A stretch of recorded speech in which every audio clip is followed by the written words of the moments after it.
vamos dar uma olhada em algo que não é comum na literatura, que é a natureza transiente da metodologia híbrida, o Hans.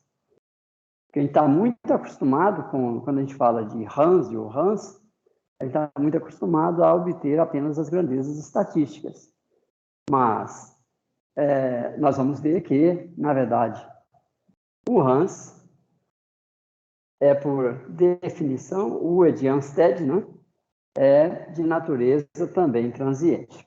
Então, vamos dar uma olhada nisso aí. Bom, como nós vimos no capítulo 10, a metodologia LESS representa um grande potencial de solução de escoamentos turbulentos, permitindo resolver uma banda do espectro de estruturas subionárias.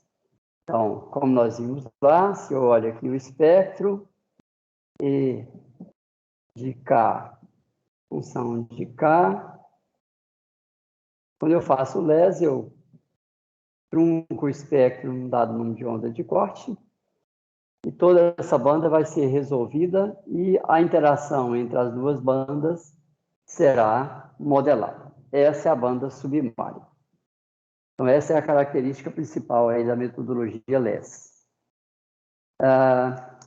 Por isso, então, essa metodologia ainda é a mais apropriada para a solução de escoamentos predominados por estruturas sublionares coerentes, grandes comprimentos de onda.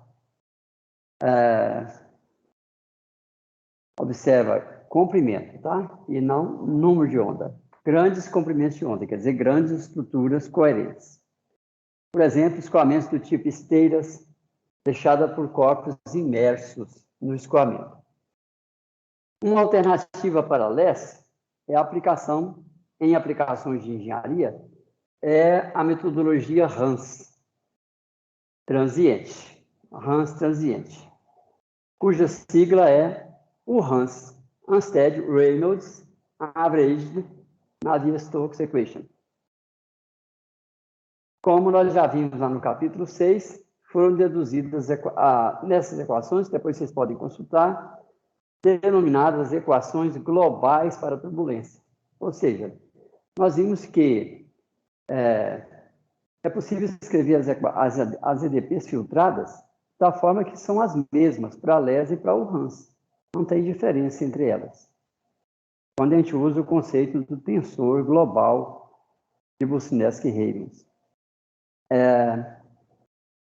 O que diferencia, então, é algumas características, né, de ambas, do Hans e LES.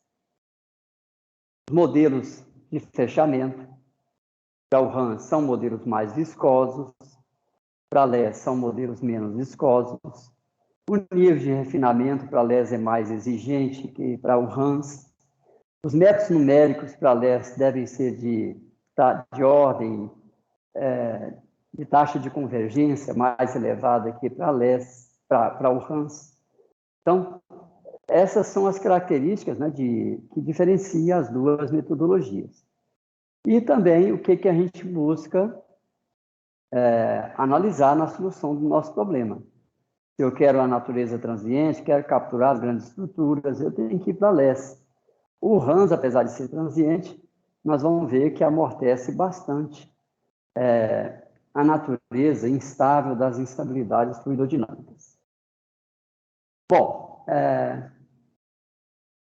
então, isso aqui nós já vimos, né, que são equações filtradas, são as mesmas. Quando o objetivo que se tem com uma simulação é a obtenção de todo o espectro, é DNS. Quando se objetiva a obtenção de uma banda das grandes estruturas, aí nós vamos trabalhar com LES. Ou o Hans, porém aqui já bem mais amortecido. Com LES, a largura da banda do espectro a ser obtida depende do nível de refinamento utilizado. Com o Hans, apenas as maiores estruturas podem ser calculadas, devido à natureza altamente difusiva desse tipo de metodologia. Na realidade, a natureza transiente da metodologia Hans tem origem na facilidade de convergência numérica, né? Até que se percebesse isso, só se utilizava Hans. Era apenas o comportamento médio. Posteriormente, só que para ter convergência aqui, olha, usava-se o conceito de um falso transiente. E depois foi perceber que, na verdade, era melhor manter o termo transiente e acrescentar aqui um Wood-Anstead. Só que quando você incorpora o termo transiente, a gente não pode mais falar de média, a gente tem que falar de filtragem. Aí o Hans é uma sigla um pouco inapropriada, né? Porque fala de Anstead, Reynolds, average, quer dizer, média, fala de média. E a gente deveria falar de filtragem, né? E não tem nenhum problema falar de filtragem, porque a filtragem, a média é uma filtragem ao extremo. Bom, pessoal, então, a gente vai ver aqui nessa próxima figura as grandezas que caracterizam essas três metodologias. Então, quando eu pego aqui o I, é o sinal da linha cheia, que é obtido com DNS. Então, o I, obtido com DNS. O I barra é a linha tracejada, obtido com a velocidade filtrada, less ou Hans. Aqui nós representamos a mesma curva para as duas, porque ambas são transientes, e para não sobrecarregar a figura. Agora, nós vamos ver aqui o conceito de a média de UI. Se eu pego o sinal obtido com DNS e faço a média, eu vou obter, então, aqui a linha cheia. A linha cheia. Está aqui a média de UI, obtida com DNS. E se eu pego a filtragem, como ela continua sendo variável no tempo, eu posso também fazer uma média temporal. Está aqui a média do campo filtrado. E não forçosamente elas são iguais.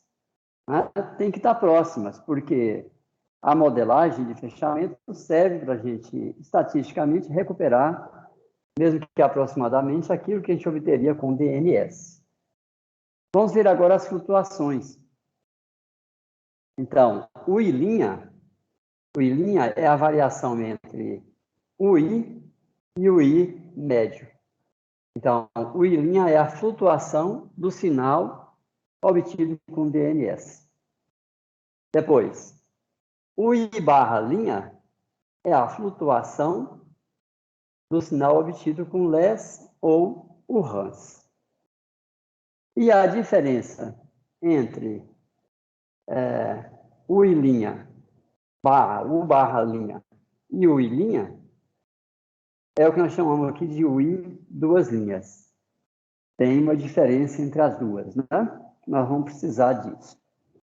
Então, observe, temos aí três sinais. Um obtido com DNS, o outro com LES e o outro com o Hans. Só que LES e o Hans nessa figura foram representados com a mesma linha tracejada, porque ambos são transientes. Observe que nos cálculos a gente não vai obter a mesma linha, vamos obter coisa levemente diferente. Com o Hans, ela é bem mais amortecida, as amplitudes das oscilações elas serão menores, né? Porque o Hans é mais viscoso. Bom, então, como podem ser visualizados qualitativamente, as flutuações dos sinais obtidos com o DNS são caracterizadas por uma banda larga de frequência. Com a filtragem inerente ao LES e o Hans, elimina-se a banda das altas frequências. O sinal de LES e o Hans, ou seja, o I barra, também podem ser decompostos em uma parcela média e uma parcela flutuante. Percebe-se que o sinal de Hans não é forçosamente uma constante. Podemos permanecer transiente. As médias temporais ou espaciais, o I barra ou o I barra de T, né? Se você faz uma média temporal, depende do ponto. Se você faz uma média espacial, vai depender do tempo. Representam os sinais obtidos com LES ou RANS, que foram desenhados como sendo diferente das médias de DNS. Por quê? Porque elas são representativas daquilo que obteria DNS, mas não exatamente igual. A gente não consegue, com o conceito de modelos de fechamento, obter exatamente o que a gente obteria com DNS. Tá? Isso não é possível, mas a gente tem que fazer esforço nas modelagens para que a gente consiga se aproximar ao máximo daquilo que a gente conseguiria com DNS. Bom, então esse aqui nós já fizemos um comentário, para não sobrecarregar a figura.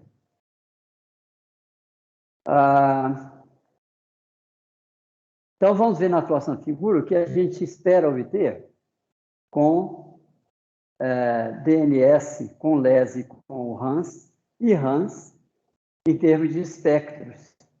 Tá? Isso aqui é importante para a gente compreender um pouco mais da modelagem. Tá? Então, vamos ver aqui nessa figura. Aqui. Então, essa curva cheia, completa, é o que a gente obtém com DNS. E a curva tracejada é o que a gente obtém com LES. Então, aqui está a banda de frequências presentes no sinal filtrado ou banda resolvida. E aqui a banda submária. E aqui a banda completa, obtido com DNS. A frequência de corte, que é caracterizada pela malha, né? Pelo tamanho das células. E se a gente olha o que acontece com o RANS, observa, isso aqui é esquemático, tá? Então, como o RANS é também transiente, a gente recupera uma banda. Porém, em relação a DNS, existe aqui um amortecimento. Por quê? É muito viscoso, né? A metodologia RANS é caracterizada por alta viscosidade. Então, nós temos aqui uma perda de informações devido a alto nível de viscosidade. E se nós olhamos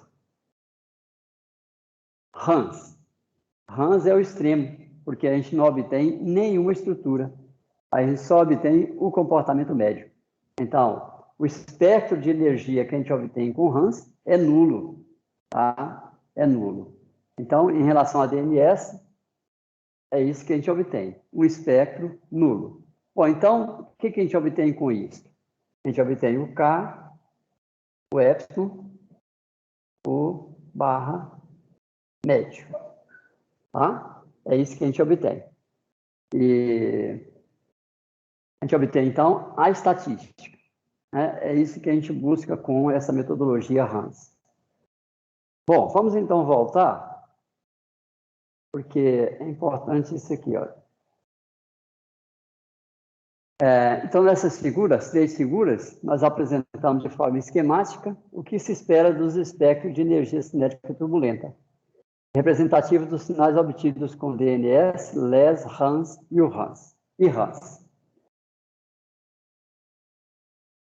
Então, isso que nós já vimos, já comentamos lá na figura, né? Como que são caracterizadas as frequências de corte, de tal forma, pessoal, que se a gente quer obter a energia cinética turbulenta a partir de uma simulação LES ou até mesmo RANS, nós temos que fazer a integral de 0 até FC da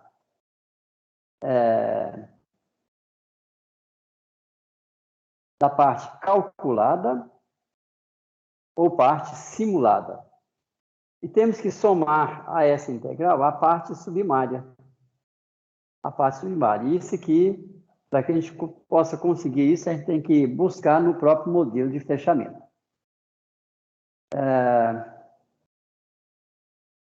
Então, aqui nós estamos integrando em F se o espectro foi em frequência.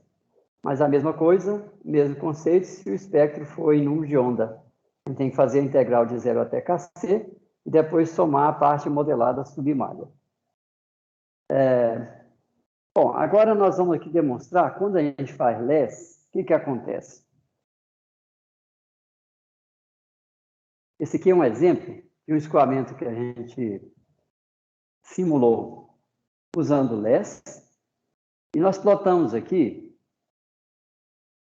o K calculado com LES, que é essa parte rachurada aqui. Ó. Isso é calculado. A gente obtém, você salva nas sondas e calcula isso aí como um pós-processamento. Agora aqui nós temos o K submalha, que é modelado. E a gente plotou os dois, mostrando que o K submalha não é zero. Mas observem, enquanto que o K calculado varia até um máximo de 0,7, o K submalha varia até um máximo de 10 a menos 5. Ou seja, são, no mínimo, aí, 5 ordens de grandeza menor o K submalha. Então, quando a gente faz LES, essa parcela adicional aqui, ó, que a gente precisa modelar para obter, ela se torna muito desprezível. Então, a gente pode realmente obter o K, energia cinética turbulenta, pela integral até Kc. Pela integral até Kc. Mesmo porque é o seguinte, geometricamente, o que quer dizer isso? Quando eu coloco a energia cinética, a densidade espectral de energia cinética turbulenta, quando eu coloco em log-log, eu obtenho isso aqui, ó. Tá? A parte calculada é essa. E essa integral aqui, ó. Integral de 0 até Fc. Fc. Essa parcela, em log-log, ela se aparenta grande. Mas se nós plotamos isso em escala linear, que é o que nós temos que fazer para fazer a integral, então aqui nós vamos obter algo assim, ó. Em escala, aqui realmente é escala, né? Em escala linear, nós vamos obter essa curva. Observa que a integral embaixo dela já nos dá praticamente a totalidade. Isso aqui, olha, é uma grandeza muito pequena, que é o que a gente observa aqui, ó. Aqui, 10 a menos 5. E aqui, aproximadamente 1. Então, são 5 ordens de grandeza menor a parcela submalha. Porque quando a gente olha em log-log, parece que ela é grande.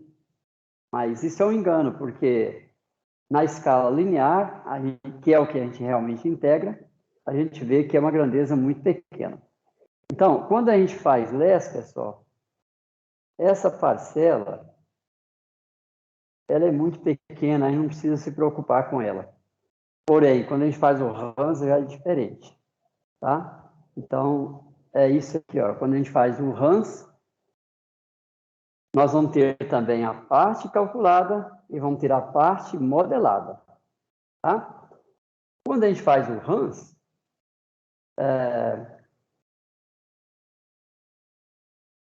essa parte aqui, olha, é o que a gente obtém através das flutuações. E essa parte aqui vem da própria equação de balanço para cá. Para cá. Então, ela é uma parcela importante, tá? Quando a gente faz uso de URANS, da metodologia URANS. Então, quando nós vamos fazer a estatística, se fosse RANS, essa parcela aqui seria nula, como nós vimos lá na figura, né? Que é a integral de E de 0 até Kc, ou de E0 até Fc. Vamos lá na figura para vocês verem. Está aqui, ó, quando é RANS. A integral embaixo dessa curva é zero. Tá?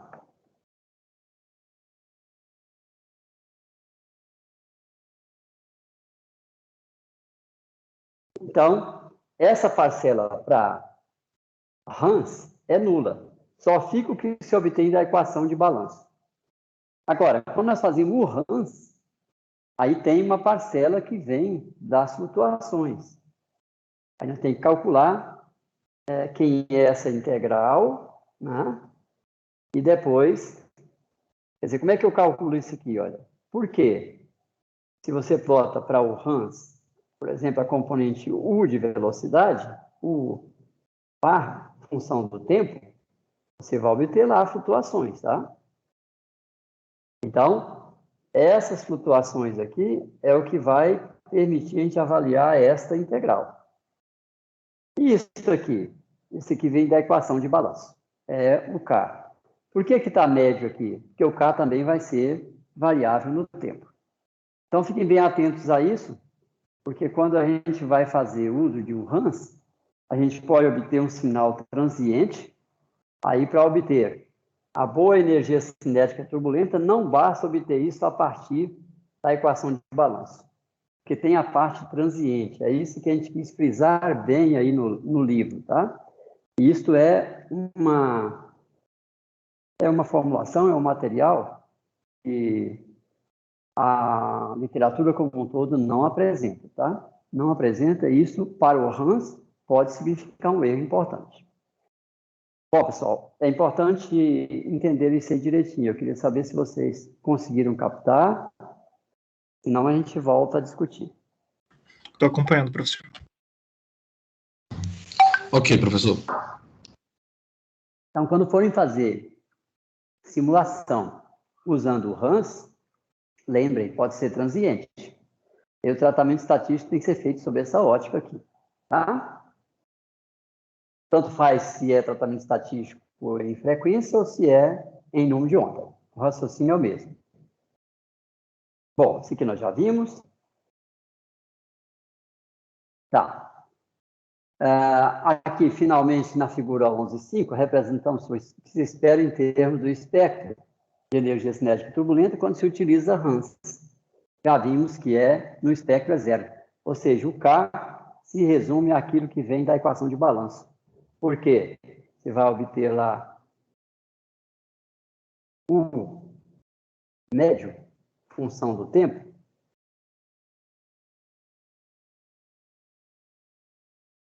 O médio, função do tempo, sendo uma constante. O K, função do tempo, também será uma constante. Então, aquela parcela de integração é nula. E o que você obtém com a solução da equação de balanço já é o próprio K, a energia cinética turbulenta. Não tem transiente. Ok?